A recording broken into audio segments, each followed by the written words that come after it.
हरे कृष्णा। आप सभी को मेरा नमस्कार।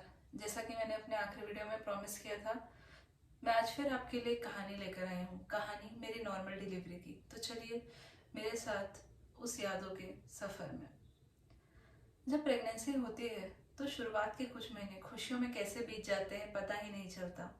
और जैसे जैसे आखिरी मंथ आते हैं, 7th 8th 9th मंथ, हमारे अंदर डर, टेंशन, ये सब बढ़ने लगता है कि हमारी डिलीवरी कैसी होगी, क्या होना चाहिए, सही नॉर्मल डिलीवरी या सी सेक्शन।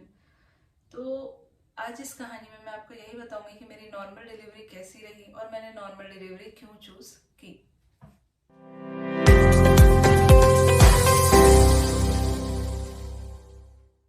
जैसा कि आप सभी जानते हैं, डिलीवरी दो प्रकार से होती है, या तो नॉर्मल या सी सेक्शन। नॉर्मल मतलब होता है कि वेजाइनल डिलीवरी। और आज की डेट में अगर आप देखेंगे तो पाएंगे कि मोस्टली लोग वेजाइनल डिलीवरी या सी सेक्शन ऑप्ट कर लेते हैं। मैंने जो नॉर्मल डिलीवरी है वह इसलिए ऑप्ट की क्योंकि मैं चाहती थी कि जो नेचुरल प्रोसेस है वही हो। अगर कुछ प्रॉब्लम नहीं है मेरी बॉडी के साथ, अगर मेरी प्रेगनेंसी में कोई प्रॉब्लम नहीं है, तो मैं नॉर्मल डिलीवरी में ही जाना चाहूँगी। तो मैं शुरुआत के महीनों से ही यही सोचती थी कि डेली अफर्मेशंस लेती थी मॉर्निंग में उठ के, रात को सोते वक्त, कि मेरी डिलीवरी नॉर्मल हो। अपने बच्चे को यही बात करती थी कि बेटा आपको नॉर्मल तरीके से ही इस दुनिया में आना है, भगवान ने हमारे लिए यही चुना है और आपको नॉर्मल तरीके से ही इस दुनिया में आना है। कहा जाता है कि नॉर्मल डिलीवरी से बच्चों की इम्यूनिटी थोड़ी बढ़ती है। वैसे इस बात का कोई साइंटिफिक प्रूफ नहीं है, लेकिन जब आज के पुराने ज़मानों में भी, पुराने ज़मानों से यही चला आ रहा है, तो क्यों ना हम नॉर्मल डिलीवरी के लिए ट्राई करें। अगर कुछ कॉम्प्लिकेशंस होंगी, कुछ प्रॉब्लम होंगे, तो सी सेक्शन में जाना कोई मतलब गलत चीज़ नहीं है। तो मैंने सोचा कि नॉर्मल डिलीवरी पे ही जाऊंगी। तो बेसिकली नॉर्मल डिलीवरी के लिए ही जहाँ मैं रहती हूँ वहाँ से 250 किलोमीटर्स दूर मैं अपनी मम्मी के यहाँ गई ताकि वहाँ पे नॉर्मल डिलीवरी हो सके। वहाँ पे एक हॉस्पिटल है जो कि बहुत फेमस है नॉर्मल डिलीवरी के लिए। तो आई थिंक जब मेरा 8th मंथ स्टार्ट होने वाला था, जैसा कि कहते हैं कि 8th मंथ में ट्रेवल नहीं किया जाता, तो 8th मंथ की स्टार्टिंग में मैं अपने मम्मी के घर, अपने मायके चले गई थी। ऑल्दो मैं वर्किंग हूँ, लेकिन मैं छुट्टी लेके पहले से ही अपने मायके चले गई थी और वहाँ पे डॉक्टर्स को दिखाना शुरू कर दिया था। उस हॉस्पिटल के बारे में मैं लिंक डिस्क्रिप्शन में आपको बता दूंगी कि वो हॉस्पिटल कौन सा है। तो स्टार्टिंग अगस्त से ही मैंने वहाँ पे दिखाना शुरू कर दिया था। और वहाँ की जो डॉक्टर है, डॉक्टर प्रीति सिंह, वो बहुत ही ज़्यादा supportive, caring, as a mother doctor है। उन्होंने कभी भी स्टार्टिंग से ही ये आपके माइंड में लाया ही नहीं कि आपको ऑपरेशन में जाना है या सी सेक्शन में जाना है। वो हर विजिट पे मुझे नॉर्मल डिलीवरी के लिए ही मोटिवेट करती थी। और स्टार्टिंग से ही उन्होंने मुझे 8th मंथ के कुछ एक्सरसाइज बताए, लाइट एक्सरसाइजेस, जो उन्होंने कहा कि मुझे डेली करने हैं, जो कि मुझे सपोर्ट करेंगे नॉर्मल डिलीवरी के लिए। उन एक्सरसाइजेस के बारे में मैं एक अलग से सेपरेट वीडियो में आपको बता दूंगी कि वो क्या एक्सरसाइजेस थे जो मैं डेली करती थी। तो ऐसे ही मंथ बीतते गए। मेरी हर डॉक्टर विजिट में उन्होंने मुझे मोटिवेट किया कि बेटा आपको नॉर्मल डिलीवरी ही करनी है, आपको नॉर्मल डिलीवरी ही करनी है, आप मेंटली अपने आप को प्रिपेयर करो। तो ऐसे ही 8th मंथ मेरा बीत गया। 9th मंथ जब स्टार्ट हुआ तो लोग कहते हैं कि अब तो 9th मंथ स्टार्ट होने पे कभी भी बेबी की डिलीवरी हो सकती है, कभी भी पेन आ सकता है।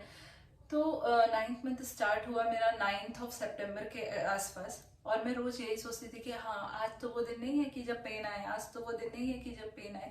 और ऐसे ही एक महीना, मतलब मेरा 9th मंथ भी एंड होने को आ गया। दशहरा, दुर्गा पूजा, ये सब फेस्टिवल चले गए और मैं सोचती थी कि काश आज का दिन वो अच्छा दिन हो जब मेरी बेबी आए, आज का दिन वो अच्छा दिन हो जब मेरी बेबी आए। लेकिन शायद भगवान को ये मंजूर नहीं था, तो मेरा 9th मंथ भी ऑल्दो खत्म हो गया। अब दिक्कत ये हुई कि मेरी डॉक्टर को जो है, उनको कुछ इमरजेंसी मीटिंग के लिए आउट ऑफ स्टेशन जाना था। तो 9th अक्टूबर को मेरा 9th मंथ खत्म हो रहा था और मेरी डॉक्टर जो है वो 9th अक्टूबर से ही आउट ऑफ स्टेशन जाने वाली थी टिल 20th अक्टूबर। तो मेरे अंदर मन में बहुत डर था कि कैसे होगा, मेरे डॉक्टर ही नहीं रहेंगी तो मैं कैसे करूंगी। तो मैं रोज अपने हस्बैंड से डिस्कस करती थी कि कैसे होगा, मैं कर पाऊंगी कि नहीं कर पाऊंगी, क्या मैं सी सेक्शन पहले ही ऑप्ट कर लूँ मेरे डॉक्टर के जाने के पहले। लेकिन उन्होंने, मेरे हस्बैंड ने भी मोटिवेट किया कि देखो जो भगवान को मंजूर होगा वही होगा। डॉक्टर ने भी यही कहा कि बेटा आप डरो मत, मैं नहीं रहूंगी इसका ये मतलब नहीं है कि यहाँ पे आपको सपोर्ट नहीं मिलेगा, आपको पूरा सपोर्ट मिलेगा, तो आप बेफिक्र रहो। तो जब डॉक्टर जाने वाली थी, उन्होंने उसके पहले मुझे लास्ट चेक किया, इंटरनली चेक किया।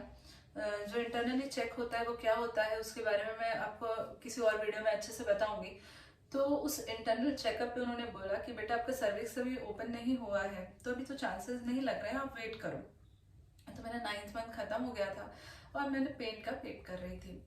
तो बात है 9th मंथ मेरा 9th अक्टूबर 2022 के आसपास खत्म हो गया था और मैं वेट कर रही थी कि पेन कब आएगा।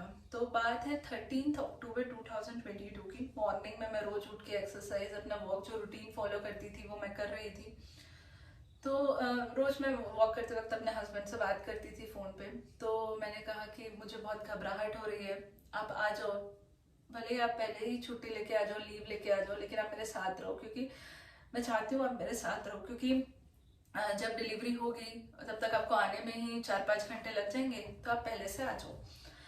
तो हमने डिसाइड किया कि चलो ठीक है, आ जाएंगे मेरे हस्बैंड। तो मेरे हस्बैंड जहाँ से मैं रहती हूँ कोरबा, वहाँ से वो रायपुर के लिए निकले। तो आई थिंक वो मॉर्निंग में 9 o'clock के आसपास निकले एंड 2:30 के आसपास वो रायपुर जहाँ मेरा मायका है वहाँ पहुँच गए थे। हमने साथ में खाना वाना खाया और उसके बाद हम ऐसे ही वो भी सोच के आए थे कि चलो अभी तो टाइम है पेन आने में, अभी तो 2-3 दिन हम घूमेंगे फिरेंगे और उसके बाद तो शायद उतने जल्दी मौका मिलेगा नहीं फैमिली के साथ घूमने फिरने का, तो घूमेंगे फिरेंगे ऐसा।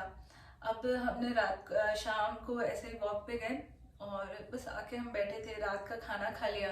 मुझे याद है मैंने सत्तू का पराठा खाया था। तो हम खाना खाकर बैठे थे, जस्ट एक बुक रीड कर रहे थे। बुक रीडिंग मेरी डेली हैबिट है, रात को सोने के पहले बुक रीडिंग की। तो मुझे शाम से हल्का हल्का पेन हो रहा था, लेकिन मुझे लगा कि ये गैस का पेन है। मुझे समझ नहीं आया कि हाँ ये नॉर्मल डिलीवरी वाला पेन है, एक माइनर पेन था। लोग बोलते हैं कि जो पेन होता है वो बैक से स्टार्ट होके फ्रंट तक आता है, लेकिन मुझे ऐसा कुछ पेन लग नहीं रहा था। मुझे जस्ट एक हल्का सा स्टमक में नीचे पेन हो रहा था, लेकिन मुझे समझ नहीं आया कि ये वही पेन है।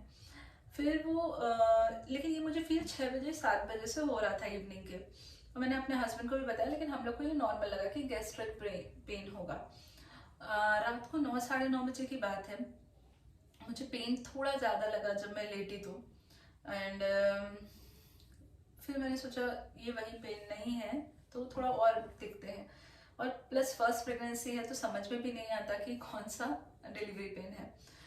तो इसके बाद 9:30 के आसपास मुझे ज़्यादा पेन हुआ, और प्लस मुझे ऐसा लगा कि मुझे यूरिन के लिए जाना है। तो जब मैं वॉशरूम गई तो वहाँ मुझे दिखा कि हल्की सी स्पॉटिंग थी, रेड ब्लड डिस्चार्ज था, आई थिंक वो म्यूकस था। तो मैंने अपने हस्बैंड को तुरंत बताया और मैंने बोला कि नहीं ये वही पेन है और हमको क्या करना है बताओ, कुछ समझ नहीं आ रहा है, डॉक्टर के पास जाना है कि घर में वेट करना है। तो हमने तुरंत हॉस्पिटल कॉल किया। जो हॉस्पिटल था वो मेरे घर के वॉकिंग डिस्टेंस पे था, 5 मिनट वॉकिंग डिस्टेंस। तो हमने हॉस्पिटल पे कॉल किया तो उन्होंने कहा कि नहीं आप आ जाओ, हम आपको ऑब्जर्वेशन पे रखेंगे। तो रात को 10-10:30 बजे मैं हॉस्पिटल चली गई।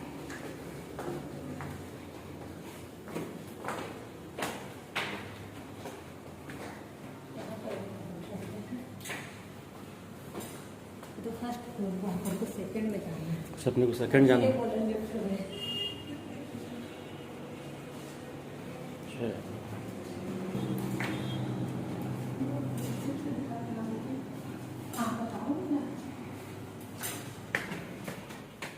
और वहाँ पे जैसे ही हमने पहुँचा तो हम लोगों का वहाँ पे बीपी चेक हुआ एंड हार्ट बीट बेबी की मॉनिटर की गई, और मेरा सर्विक्स कितना ओपन हुआ है ये चेक हुआ। तो उस समय आई थिंक 2 सेंटीमीटर डायलेट हुआ था सर्विक्स। तो उसके बाद मुझे अंडर ऑब्जर्वेशन रख लिया गया। अब रात को 10:30 बजे से मेरा पेन जो है वो ऐसा आता था कि 5 से 7 मिनट के ड्यूरेशन में 20-30 सेकेंड का पेन मुझे आना शुरू हुआ, और रात भर मैं मंत्रा चैंटिंग करती रही, नवाकार मंत्र। वैसे तो मैं ब्राह्मण हूँ लेकिन मैं जैनिज्म को बहुत अप्रिशिएट करती हूँ, बहुत प्रीच करती हूँ। तो नवाकार मंत्र, भक्तांवर पाठ और शिव महामंत्र, ये सब मैं चैंट करते रही। और अब सोचते रहे हम लोग सोचे थे कि हाँ अब तो पेन आया है तो 2-3 घंटे पे हो ही जाएगा। तब अप्रॉक्सीमेट लगा रहे थे कि हाँ रात को 2-3 बजे तक तो हो जाना चाहिए। लेकिन ऐसे ही समय बीतता गया और मॉर्निंग 6 o'clock हो गया। अब मॉर्निंग 6 o'clock फिर उन्होंने आके एक बार चेक किया तो देखा कि नहीं, ज़्यादा डायलेट नहीं हुआ है, 4 सेंटीमीटर डायलेट हुआ है। हाँ, लेकिन इस बीच में रात को मेरा वाटर ब्रेक भी हो गया था। रात को 1 या 2 बजे के आसपास मुझे बहुत ज़्यादा वाटर लीक हुआ, तब भी उन्होंने आके चेक किया था। और रात भर मेरा बीपी और हार्ट जो मॉनिटर है बेबी का, वो रात भर होता रहा था, हर 1 घंटे के इंटरवल पे होता रहा था। तो मॉर्निंग के 6 o'clock हो गए थे, तो उन्होंने मुझे, नर्स ने आकर कहा कि आपको थोड़ी देर बाद पेन का इंजेक्शन दिया जाएगा, तो आप फ्रेश हो जाइए, कुछ खाना पीना है वो खा लीजिए और आपको थोड़ी देर बाद ड्रिप के थ्रू इंजेक्शन दिया जाएगा। तो मॉर्निंग में 7 o'clock के आसपास मुझे इंजेक्शन थ्रू ड्रिप, पेन का इंजेक्शन, जो इंजेक्शन होता है वो होता है पेन का इंजेक्शन दिया जाता है, जिससे कि पेन आपका बढ़ता है, तो पेन जल्दी आता है और सर्विक्स जल्दी डायलेट होता है। तो वो पेन का इंजेक्शन मुझे 7 o'clock के आसपास दिया गया। लेकिन मैंने उनसे पूछा कि ये पेन का इंजेक्शन को इफेक्टिव होने में कितना टाइम लगता है, तो उन्होंने कहा कि पेन का जो इंजेक्शन है उसका असर दिखने में 1 से 1.5 घंटा लगता है। तो मैं एकदम चिल थी कि चलो ठीक है, अभी थोड़ा टाइम और है तो रिलैक्स करते हैं। लेकिन जैसे उन्होंने मुझे ड्रिप चढ़ाया, वैसे ही जो इंजेक्शन है वो और ज़्यादा, मतलब इंजेक्शन का असर तो शायद बाद में होना था, लेकिन और ज़्यादा मुझे पेन जो है जल्दी जल्दी फ्रीक्वेंसी पे फील होने लग गया था।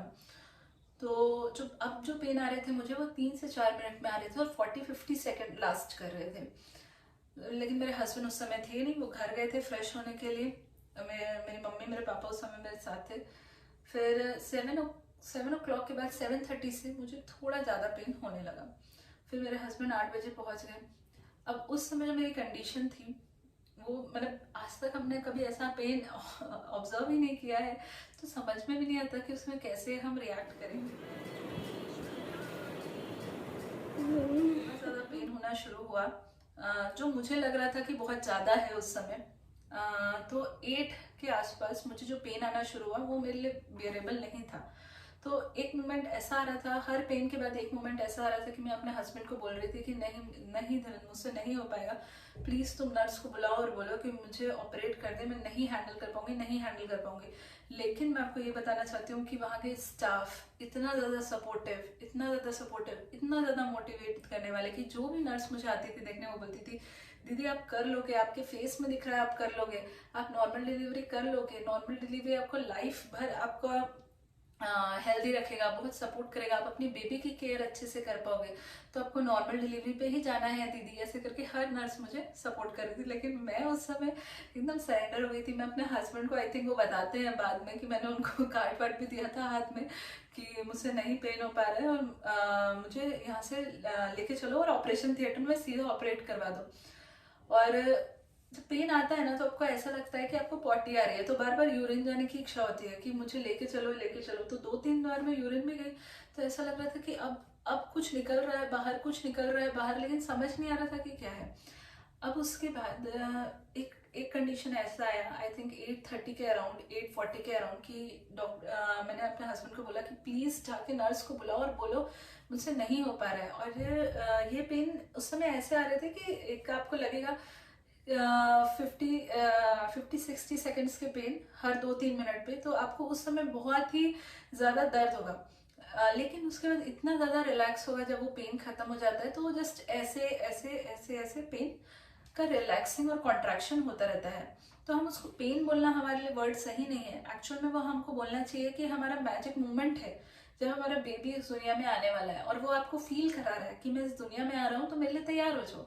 तो हमको, आई थिंक, उसको पेन नहीं बोलना चाहिए, उसको एज अ मैजिक मूवमेंट या मिरेकल मोमेंट कहना चाहिए, क्योंकि एक्चुअल में ये एक मिरेकल है, कि ये पूरा प्रोसेस ही मिरेकल है कि कैसे एक बेबी फॉर्म हो जाता है और वो इस दुनिया में अपने आप आने को तैयार रहता है। तो 8:30 के अकॉर्डिंग मैंने अपने हस्बैंड को बोला कि एक बार चेक करो। तो डॉक्टर को बुला के, नर्स को बुला के चेक करो।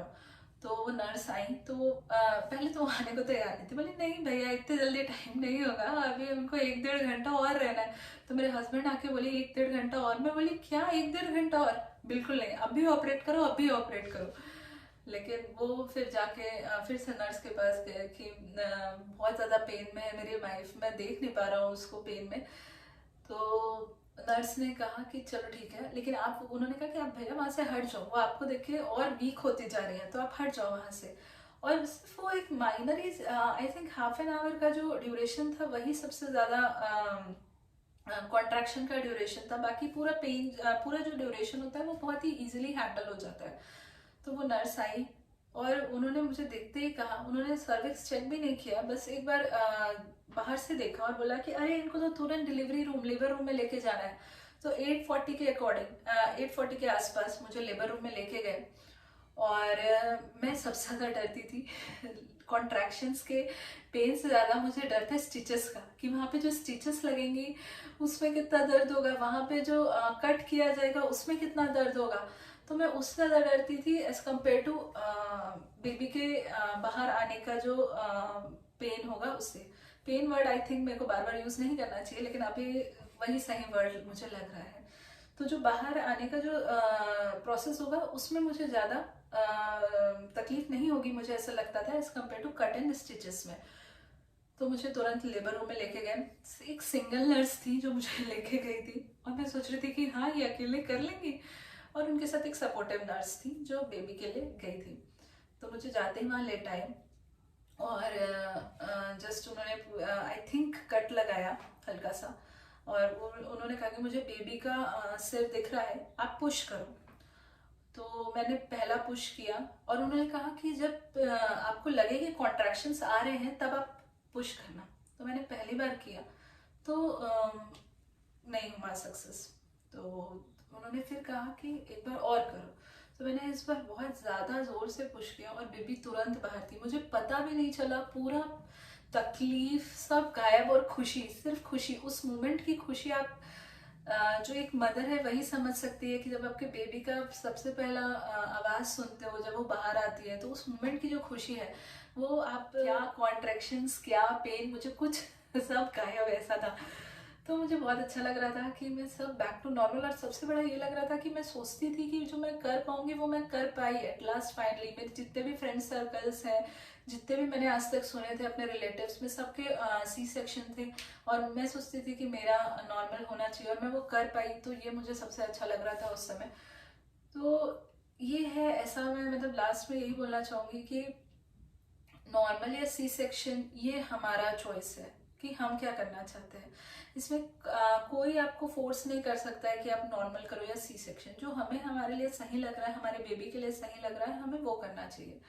दूसरा सेकंड पॉइंट में ये बोलना चाहूँगी कि हाँ, ज़रूर ये बोलते हैं कि नॉर्मल में आपकी बॉडी हेल्दी रहती है, लेकिन ऐसा कुछ नहीं है। नॉर्मल के भी अपने इफेक्ट्स हैं और सी सेक्शन के भी अपने इफेक्ट्स हैं। आपको अपना केयर खुद अच्छे तरीके से करना है। थर्ड पॉइंट में ये कहना चाहती हूँ कि जो मेरा पूरा जर्नी रहा नॉर्मल का, वो उस समय तो मुझे बहुत तकलीफ दे रहा था, लेकिन जो ड्यूरेशन है पेन का, जो बोलते हैं 3 फेज में रहता है। फर्स्ट फेज जब बहुत माइनर पेन होते हैं, सेकंड फेज थोड़ा ज़्यादा, और थर्ड फेज जो रहता है वो आपका डिलीवरी का फेज होता है, जब बेबी बाहर आने वाला रहता है। तो जो फर्स्ट फेज है वो आप बहुत इजीली हैंडल कर सकते हैं। जो सेकंड फेज है वो थोड़ा सा आपको पेनफुल रहेगा, लेकिन वो भी बहुत इजीली और बहुत कम ड्यूरेशन का रहता है, तो वो भी आपका इजीली चले जाता है। बस आपको अपने भगवान पर भरोसा रखना है, अपने खुद पर भरोसा रखना है, और सबसे ज़्यादा अपने बेबी पर भरोसा रखना है।